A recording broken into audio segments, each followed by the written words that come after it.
What's going on, YouTube? Welcome to the JR Experiences. I, of course, JR, back with another video. Let's get into this review right now of Usher's brand new album that came out this past Tuesday, his 7th studio album called Looking For Myself. Um, you know what? It's a lot of mixed reviews on this album, either hot or cold, and I am one of those people that are kind of cold on it, I must say. There's no knock on Usher, really. I'm not really trying to knock him. Everybody thinks a fan of Usher if you love R&B music and you've been rocking with Usher since 94, 95, so we know Usher very well. Usher is probably one of the best artists of the last 15 years. He's definitely left his mark on this.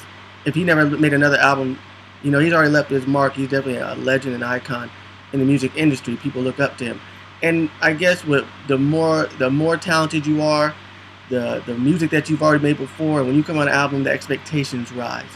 You have so much high expectation. When Usher comes out of an album, like, okay, what's he coming with now? You want the best of the best.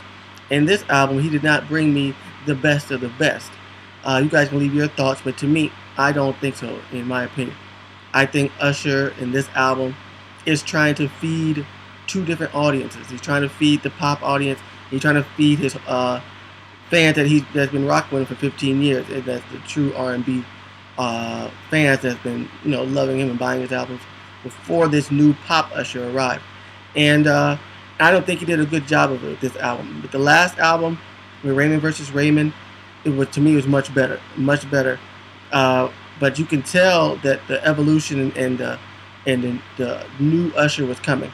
I think with the success of OMG, once when that song was big, I think he saw something, and he saw the music changing, and he just ran with it. That's why he came out with Scream. There's other songs on here called Euphoria, and whether it's on Numb, songs I do not like. I do not like Scream and Numb and Euphoria. People are gonna love it because people love that dance pop music right now. It's hot, it's great, but some I like, some I don't like, and it just all sounds the same to me. Especially Numb and Euphoria on this album. You guys tell me, what is the difference in those two songs? It builds, Euphoria, and then it just sounds the same. Numb, and Numb does the same thing. It's the same. And it just doesn't do nothing for me. Another song that I cannot stand on this album is Show Me. I cannot stand Show Me. That's what let me know. That's like a little filler song on the album.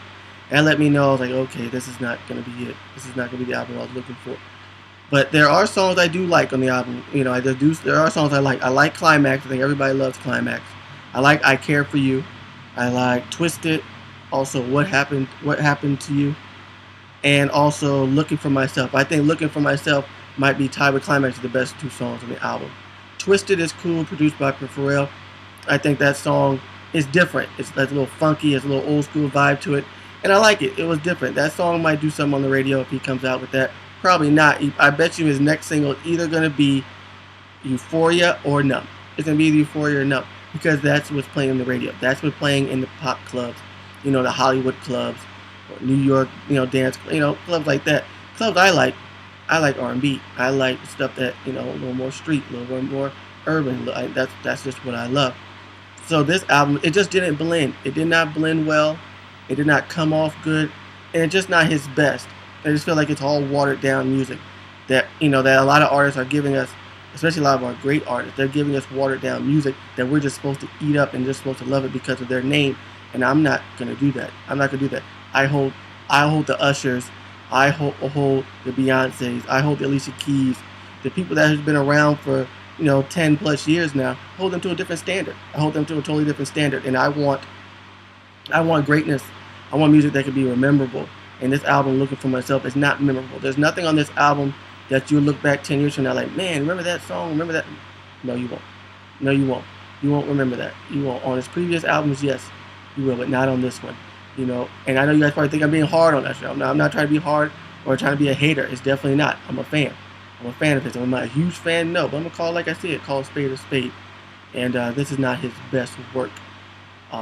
So his album's going to sell. It's probably going to be either number 1 or 2 of the Billboard charts. So it's going to sell. But, it might have a lot of numbers, but, it's not quantity, it's quality. And this album, to me, is not enough quality.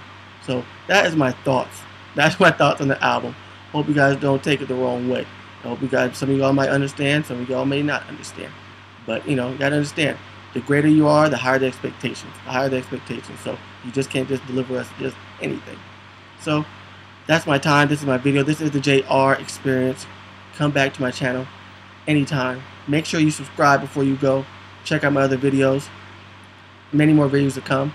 Check out the other videos I've done the last few days. You know, I've been popping them out quite a bit lately. So, like I said, I hope you enjoyed this video.